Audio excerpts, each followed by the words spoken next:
শেখ হাসিনা গুরুতরভাবে অসুস্থ। পরিস্থিতি এমন পর্যায়ে যে তাকে গোপনে সিঙ্গাপুরের মাউন্ট এলিজাবেথ হাসপাতালে চিকিৎসা করানো হচ্ছে ভারতীয় সরকারের উদ্যোগ এবং আয়োজনে। অন্যদিকে কলকাতায় বর্ষিয়ান নেতা আওয়ামী লীগের সাধারণ সম্পাদক ওবায়দুল কাদেরের অবস্থাও গুরুতর। তিনি আগে নিয়মিতভাবে সিঙ্গাপুরের মাউন্ট এলিজাবেথ হাসপাতালে 1-2 মাস পরপরই চেক আপ করাতে যেতেন, কিন্তু এখন সেই সুযোগ না থাকায় তিনিও চিকিৎসা নিচ্ছেন।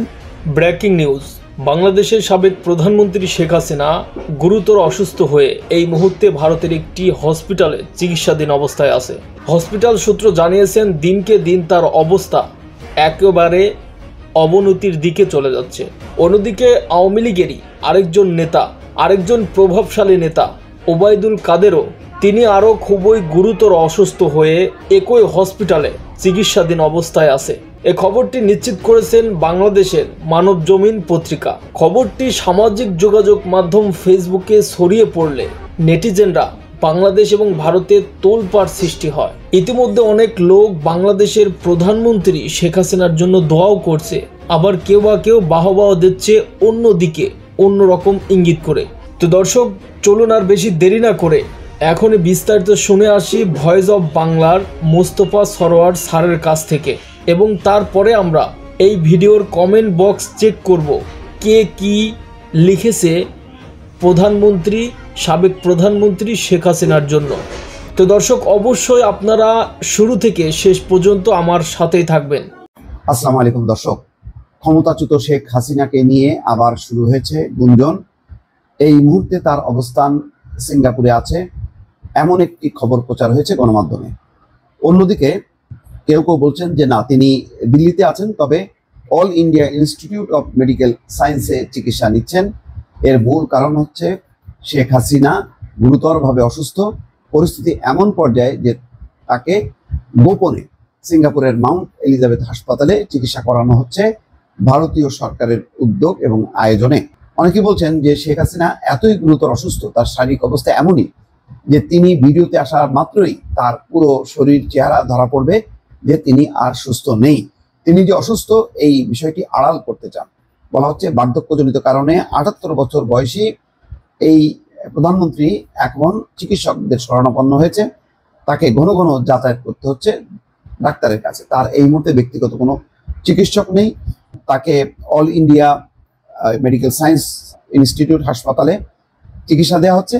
আবার কেউ বলছেন যে না, শেখ হাসিনা এই দিল্লির চিকিৎসার উপরে আস্থা রাখতে পারেননি বলে তাকে নেওয়া হয়েছে সিঙ্গাপুরের মাউন্ট এলিজাবেথ হাসপাতালে। কেন এই আলোচনা বা গুঞ্জন আলোচনা হচ্ছে? এই কারণে শেখ হাসিনা মাঝে মধ্যেই তার অডিও প্রচার হচ্ছে, কিন্তু কোনোভাবে তিনি ভিডিওতে আসেননি।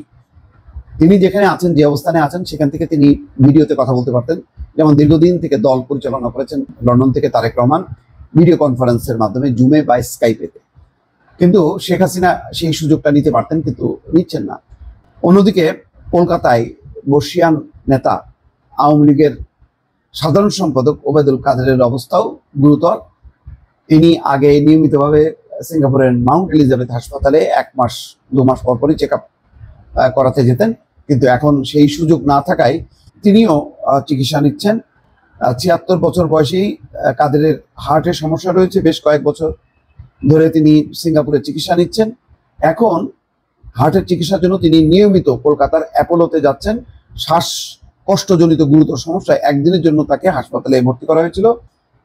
ওবায়দুল কাদেরের বিরুদ্ধে একাধিক হত্যা মামলা আছে এবং ওবায়দুল কাদেরের পরিস্থিতিও এমনই যে শেখ হাসিনা তবুও মাঝে মধ্যে অডিওতে বক্তব্য রাখছেন নেতাকর্মীদের সঙ্গে, কিন্তু ওবায়দুল কাদেরের অবস্থা এমন যে তিনি নেতাকর্মীদের সঙ্গে দেখা সাক্ষাৎ করবেন বা কথা বলবেন সেই অবস্থার মধ্যে নেই।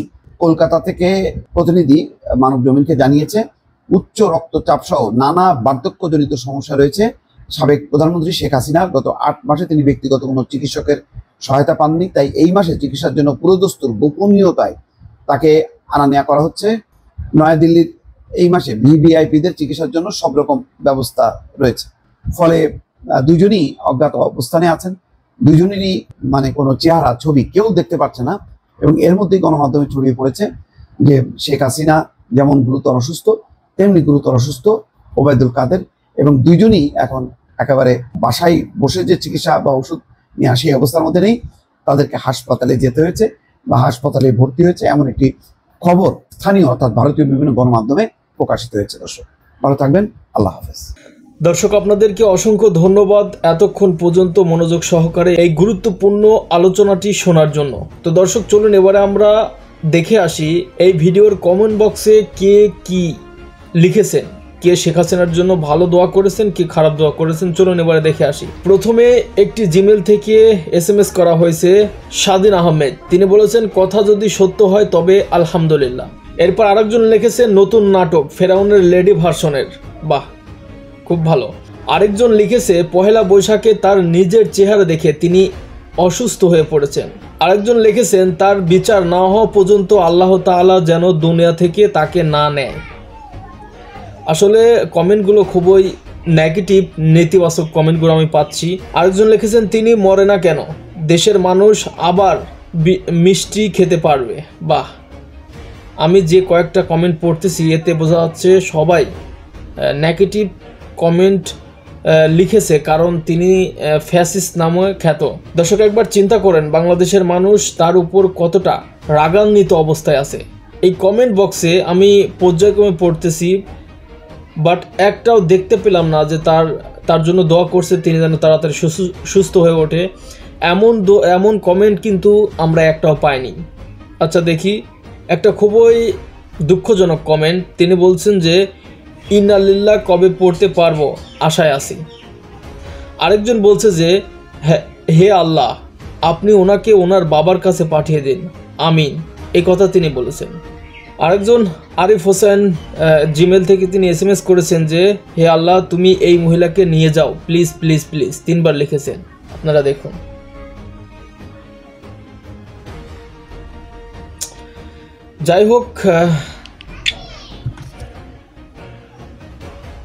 যাই হোক দুনিয়াতে আমরা এমন কাজ যেন না করি যে কাজের ফল মৃত্যুর পরবর্তীতেও থাকে। আমরা দুনিয়াতে এমন কোনো কাজ না করি যে কাজের জন্য মানুষ সব সময় আমাদেরকে বরদোয়া করে, এমন কাজ যেন না করি। আল্লাহ তাআলা এই দুইজন নেতাকে খুব তাড়াতাড়ি সুস্থ করে দিক, এটাই সাধারণ জনগণ চায়, আমরাও চাই। বাদবাকি আল্লাহর ইচ্ছা, যা করবেন আমরা তাতে খুশি, আলহামদুলিল্লাহ। এবার আপনি এই ভিডিওর কমেন্ট বক্সে আপনার যে কোনো মতামত দ্রুত লিখে ফেলুন। সবাই ভালো থাকবেন, সুস্থ থাকবেন, আল্লাহ হাফেজ।